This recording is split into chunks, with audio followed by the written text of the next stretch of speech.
Summer break is over and British GT is back. Welcome everybody to Brands Hatch, where both the GT3 and GT4 drivers' titles could be decided this weekend with a race to spare. It's Friday, we're back with the pit lane preview, and we're starting down here at Century, where we've got Portimao's GT4 winning BMW. Chris Selkeld, Michael Johnston won their first ever British GT race in Portugal. That means they lie second in the GT4 drivers' standings, but have the maximum compensation time on Sunday. Carl Cavers and Lewis Plato in the sister M4. That car is also an overall GT4 championship contender, but just like the 14 you were looking at a second ago, also a Pro-Am contender. GT4 Pro-Am red hot this weekend. 4 crews going for that title as well. Century also, of course, have the GT3 spec M4. Dan Harper, Darren Leung, very much in GT3 championship contention. They lie second in the standings, but they're 28 points behind James Cottingham and Johnny Adam. They must finish ahead of the 2Cs Mercedes in order to remain a championship contender going to Donington. We've just gone past Team Brit's garage. Haven't seen that McLaren since Silverstone, but they are back. And unfortunately, there's nothing in Barwell to look at either, which is a bit of a shame, because one of their 2 Lamborghinis is also a championship contender, the 78 car of Sandy Mitchell and Sean Belf. They do have a compensation time to serve during Sunday's race, though, so it's going to be tricky for them to remain in championship contention going to Donington. Past the R Racing Aston Martin still has a mathematical chance of winning the GT4 championship, and Ram Racing's Mercedes, Raffaele Marciello and John Ferguson. They need a big result this weekend in order to remain in GT3 overall title contention. Paddock Motorsports, 2 McLarens, the GT4 spec Artura, and of course the 720S Evo. Another Artura, this one in the shape of DTOs. It's Josh Rowledge and Aston Miller. They are 4th in the GT4 overall standings, 2nd in the Silver Cup. They are going to play a big part in deciding whether the GT4 title is decided this weekend. We'll get onto that in a minute. Greystone's Mercedes, back for the first time since Snetterton. Those guys missed Portimao. And on to Academy, of course, both Mustangs with us as usual. A little bit of a change in ABBA Racing's garage. You will have seen the GT3 got updated to Evo spec at Snetterton, but next door to that is a GT4 spec Mercedes. And this one belongs to Ed McDermott and Mikey Broadhurst. You might remember that they were part of One Motorsport at the start of the season. They've switched across to ABBA, who of course have lots of experience running the GT3 spec Mercedes, but have never run this car in British GT. They have, however, run it for Ed in GT Cup the end of last season. Also done some testing with that. We'll see how they go. They are GT4 Pro-Am title contenders. Orange Motorsports McLaren is also back with us for the first time since Snetterton. They didn't make it to the Algarve.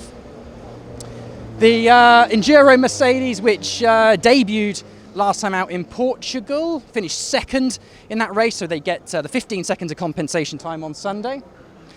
And on to the first of Race Labs McLarens. That one is Ian Campbell's and James Kell. That's firmly in Silver Am contention. And then on to Ian Goff and Tom Wrigley's Artura. These guys are well in the hunt for Pro-Am and overall GT4 honours, and I think going to be one of the main contenders for overall GT4 victory on Sunday, given the way that compensation time and silver time play out. No time for those guys in the pits at all.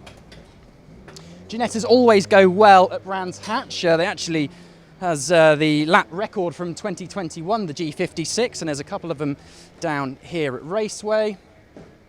Beechstein's Aston Martin, no longer a mathematical title contender, but no extra time for that car on Sunday, should be at the sharp end.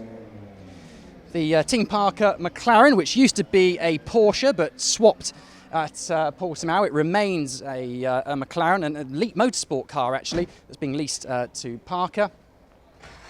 On to Toro Verde, again as I said, the G56 does tend to go very well here, so look out for both of those. Drive Tax Mercedes, also going to be in the Silver Am hunt. And on to Sky Tempesta's McLaren. This is the car that leads GT3 Silver Am's standings. They could wrap up that title on Sunday. That's, of course, Kevin Zay and Chris Froggatt. Now, on to Optimum. We're going to shoot into this garage. The 720 side of it, this car of Mark Radcliffe and Rob Bell finished second in the Algarve, so it has the 15 seconds extra on Sunday. But no such worries for the GT4 version of the car. Well, it's GT4 version of the car is actually, of course, the Artura. Jack Brown, Charles Clark, championship leaders, they lead by 33 points. That needs to be increased to 38 for those guys to win the overall GT4 title before we go to Donington. Certainly not impossible. They don't have any compensation time, but they do have the additional silver time, which means the race overall might play into the hands of the Pro-Am crews. Still, good chance for those guys to wrap things up before Donington. And right next door is the car that leads GT3 overall. Johnny Adam, James Cottingham, they lead the GT3 overall standings by 28 points, thanks to that victory in Portimao a few weeks ago. It means they get the full 20 seconds of compensation time on Sunday, whereas their main rivals have none at all.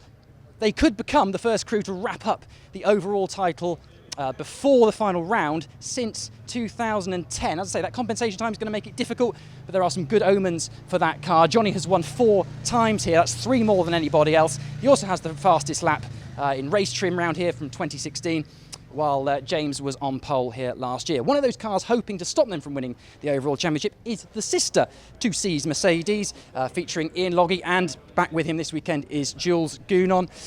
Ian starts 38 points behind his teammates, which means he must beat them to remain a mathematical title contender going to Donington. Of course, Ian is the reigning champion. He would so dearly love to defend that title.